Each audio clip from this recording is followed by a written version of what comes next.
John, thanks so much for joining us today. Now, before we dive in and talk everything ag, I really have to ask about the shoes.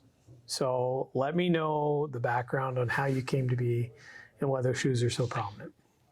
So growing up, I one income family. Mom would stay at home with us, 4 kids. And I grew up in central Wisconsin in the early to mid 90s. And for those of us that are of that era, Michael Jordan era, where he was in his heyday with that second three-peat. And so being of a single income household, and my dad was in the ag industry, we didn't have a whole lot of discretionary dollars. Mom and dad didn't. So I'd see all of the kids that I was playing on teams with their Air Jordans and their shoes, and I just drooled over it. And I also, East Bay, I don't know if that rings a bell with you, but the East Bay catalog was something that has since come and gone, but it was something that we get in paper catalog of just looking at all these shoes. And Air Jordan 11s are my absolute favorite shoe on the planet. So Nike's figured out that there are a bunch of idiots out there like myself that grew up in that era and now have a little bit more discretionary income, and we're called sneakerheads. Yep. And they released these retro variants, the shoes that I drooled over as a kid. So it started with me chasing down a rare pair of Air Jordan 12s. When my brother got married, I remember it vividly. He was getting married, and here I was on my app trying to get this rare pair of shoes, and it's since blossomed into way too many Jordans and other shoes. So today I'm wearing Nike SB Dunks. These are circa late 80s, early 90s, something like that. Yeah. So it's gone beyond Air Jordans, but I wasn't wearing them at all, and they've come into situations like this because they just sit on a shelf, and I'm out working with cows and in the ag industry, so I'm not necessarily going to wear Jordans out on a farm. But I decided a few years ago when I gave a talk at the Forest State Animal Nutrition and Dairy Conference, I said, hey, I'm going to pull these black Air Jordan 11s off the shelf, and they're called Space Jams. That's the kind of name of them. And I said, I'm going to wear these up in front of the group and see what happens. Well, heck, became a discussion point. Like, what's with the shoes? So over the last 7-8 years, I've just worn my sneakers to different speaking engagements. And it's become, outside of the riveting content that I bring and putting people to sleep, it's at least a good discussion point. And I can't count the number of conversations that have started with, hey, tell me about the shoes. That's awesome. Well, speaking of community, I know you mentioned sneakers. You know, that's Nike's platform. What's unique about the ag and even the dairy community is how tightly knit it is. Can you give us a bit of background on how you got involved and then how that's blossomed into what you're doing now? I'm a product of the ag industry with my late dad, having been a nutritionist in the dairy industry and a dairy specialist. When I was a kid, I didn't really know what he did, honestly, until I was in junior high and high school. I rode around with him, and I'd go visit some farms, but I didn't know what he did. And my family's in the dairy industry as well, beyond my dad. So my great-grandparents had a dairy that my grandparents then were farming on, German Italian immigrants. So I'm a product of agriculture, didn't necessarily grow up on the farm, but my dad introduced me to a number of excellent people. I had the opportunity to work alongside my dad for the first couple of years of my career when he was winding down his professional career. And then he joined into a partnership with his 2 brothers, Gazer Dairy in eastern Wisconsin, where I learned a little bit just of what kind of makes the world go around from a dairying standpoint. And it's blossomed from there. I'm walking in my late dad's footsteps. Hopefully I've been blessed with a little bit of his ability to network with other good people, learn from other great people, and capitalize on our collective brain power, make it work mentality. It's been fun. Been doing it for 15 years now, and hopefully many years to come. But I got big footsteps to fill. You know, it's been amazing to see. You mentioned make work. There's so many economic ups and downs. Had the privilege of watching your talk now, talking about where we are in the current cycle.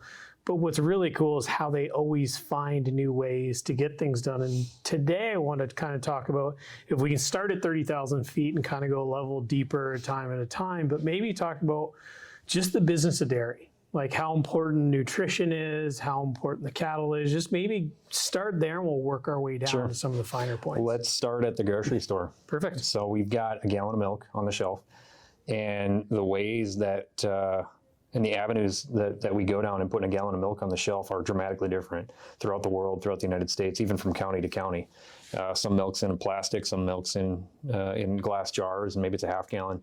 But there is no right way to make a gallon of milk. From a dairy producer's perspective, the units that they produce are 100 weights of milk. And so rather than talk a gallon from a consumer standpoint, I tend to talk 100 weights of milk produced or 100 weight of beef produced. But 100 weight of milk, generally, there are a lot of different ways. We were talking about it a little bit earlier, different ways to feed cows, different ways to manage cows, different breeds of cows, different ways to get it done to produce milk, butter, cheese.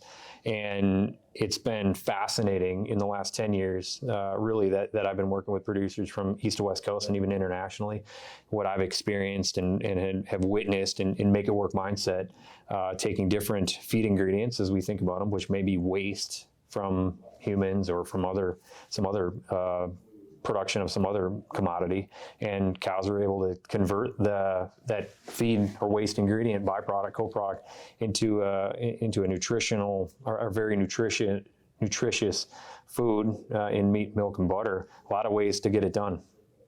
Now, when you talk about nutrition, if you look at a person's nutrition, take it for granted you are what you eat. How does that apply to cattle when you say, hey, we're taking a waste product versus feeding them some of the best of the best? Can you walk through how important nutrition is, both from just an overall product standpoint, but also from a yield standpoint for the business sense of it? So nutrition is important, but I say that biased as a nutritionist or somebody that's got a little bit of experience knowing enough to be dangerous in animal nutrition. To spin it a little bit differently and look at the economics of producing that 100 weight or gallon of milk, easily 50% to maybe 60% of the cost of producing that gallon or that 100 weight is in feed, is in the feed that animal consumes.